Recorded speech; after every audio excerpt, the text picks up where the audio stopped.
చివరికి ప్రశాంతంగా కూడా ఉండలేకపోతున్నావు.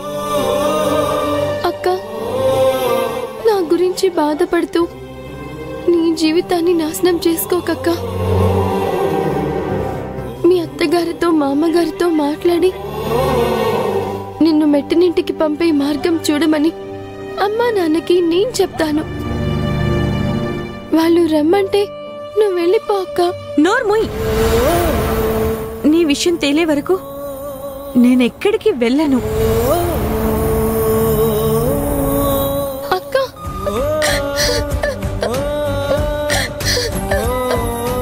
అక్క,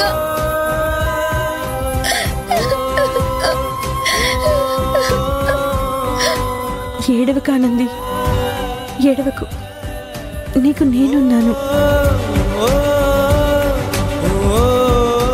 అక్క,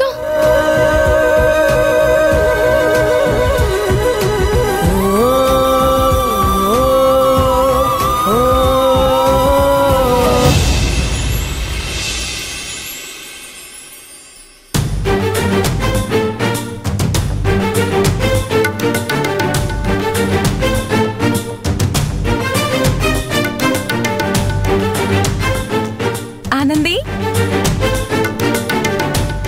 ఆనంది. అశ్విన్ ఉన్నాడా? ఉన్నాడు. పిలుస్తావా? పిలుస్తానులే కాని ముందు నువ్వు లోపలికి రా. వద్దులే. బాలేదానివే, రా లోపలికి. కూర్చో ఆనంది. అశ్విన్ని పిలు చాలు. ఆనంది, నువ్వేదో టెన్షన్ లో ఉన్నట్టున్నావు. ఉండు, వాటర్ తాగుదు గాని.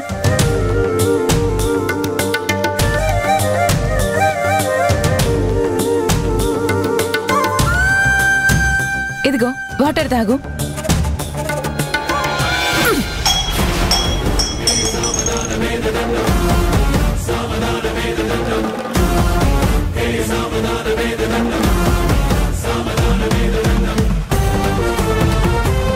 అమ్మా, చంప పగులుతుంది.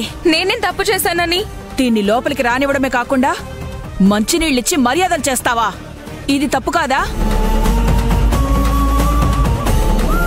అది కాదమ్మా.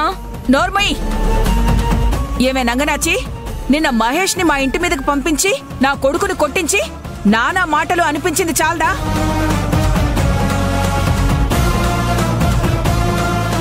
ఇప్పుడు నువ్వెందుకొచ్చావే? చెప్పవే, ఎందుకొచ్చావో? మహేష్ గారు, మీ ఇంటికి రావడం, గొడవ చేయడం తప్పే. అందుకు నేను క్షమాపణ అడుగుతున్నాను. ఓహో, భావన ఆయన గారు వచ్చి కొట్టు వెళ్తారు, నువ్వొచ్చి క్షమాపణ అడుగుతావా? ఏవైనా బాగుందా ఆనంది? అయ్యో, నాకు జరిగిన అన్యాయం గురించి తెలిసి అశ్విన్ ని అపార్థం చేసుకున్నారు. అపార్థం చేసుకుని వచ్చాడో నువ్వే ఎగదోసి పంపించేవో ఎవరికి తెలుసు? అత్తయ్య, ఆనందికి అలాంటి బుద్ధి లేదు. సరే, ఆనంది బుద్ధిమంతురాలు, ఒప్పుకుంటాం. అమ్మా ఆనంది, బుద్ధిగా వెళ్ళిపోమ్మా. ఏంటన్నయ్య గారు, దీన్ని అమ్మా బొమ్మ అంటూ బ్రతిమాలతారేంటి? ఏయ్, పోవే బయటికి. అమ్మా,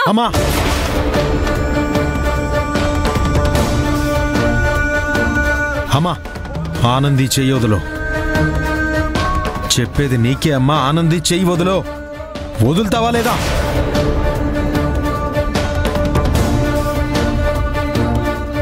బావా, అత్తయ్య మీద అలా అరుస్తావేంటి? నోర్మోయ్, అసలు తను ఎందుకొచ్చిందో తెలుసుకోకుండా, ఏం చెప్తుందో వినకుండా ఎందుకు మీరంతా ఇలా గోలగోల చేస్తున్నారు?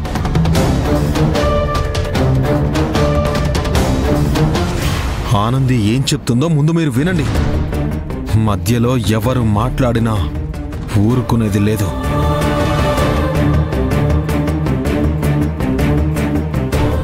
నువ్వు చెప్పానంది.